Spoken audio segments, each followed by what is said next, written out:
Hey guys, welcome to What to Watch Wednesday. I'm Jake Yoder, the city editor for the Daily Beacon, and I'll be taking you on a weekly guide of all the new stuff coming to movie theaters and streaming services each week. Without further ado, let's get right into it.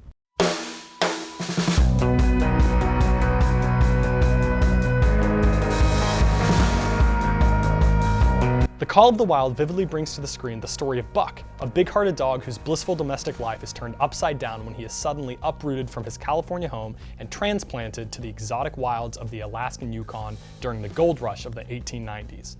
As the newest rookie on a mail delivery dog sled team, and later its leader, Buck experiences the adventure of a lifetime, ultimately finding his true place in the world and becoming his own master. Based on the 1903 novel of the same name, Call of the Wild is really more about a dog than it is about Harrison Ford. While most films use a real dog and some CGI, Call of the Wild makes the questionable choice to make its four-legged hero entirely CG, which really sticks out in the trailer. Maybe the CGI in the film will be so good it won't even be noticeable, but it certainly doesn't scream quality to me. Harrison Ford was one of my childhood heroes, however, so I really feel like I need to see this one just for him. Remember the horror film The Boy from 2016?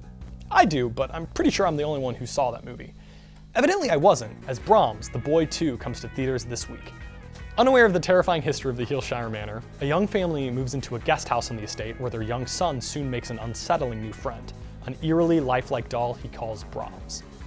The Boy 2 is a completely standalone sequel, meaning you don't have to watch the first film to understand this one. While it doesn't look like the best horror film, the dolls are undeniably creepy, especially when they corrupt young boys and perhaps turn them into murderers. From Masaki Yusa, director of acclaimed films Night is Short, Walk On Girl and The Tatami Galaxy and series Devilman Cryberry and Ping Pong the Animation, comes Ride Your Wave. Ride Your Wave is a deeply emotional new film that applies Masaki Yusa's trademark visual ingenuity to a tale of romance, grief, and self-discovery. Hinako is a surf-loving college student who has just moved to a small seaside town. When a sudden fire breaks out at her apartment building, she is rescued by Minato, a handsome firefighter, and the two soon fall in love. Just as soon as they become inseparable, Minato loses his life in an accident at sea.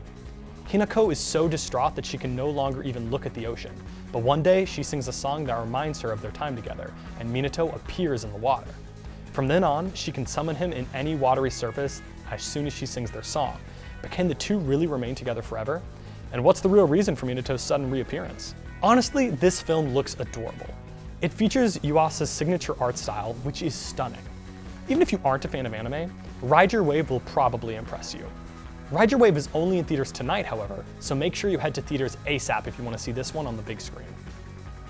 While this last one isn't a film, I feel like I had to mention it. The final season of the beloved animated series Star Wars The Clone Wars is making its way to Disney Plus this Friday. It's been about 6 years since the last season of Clone Wars, and fans had pretty much given up hope of the show getting a proper conclusion. The latter part of the final season will take place concurrently with the events of Revenge of the Sith, and depicts the Siege of Mandalore, a battle that had previously been referenced in Star Wars media.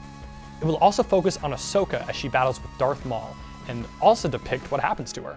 With the first episode of the new season premiering on Friday, this is the perfect chance for new fans of the series to jump in, or for old fans to become reacquainted with the characters.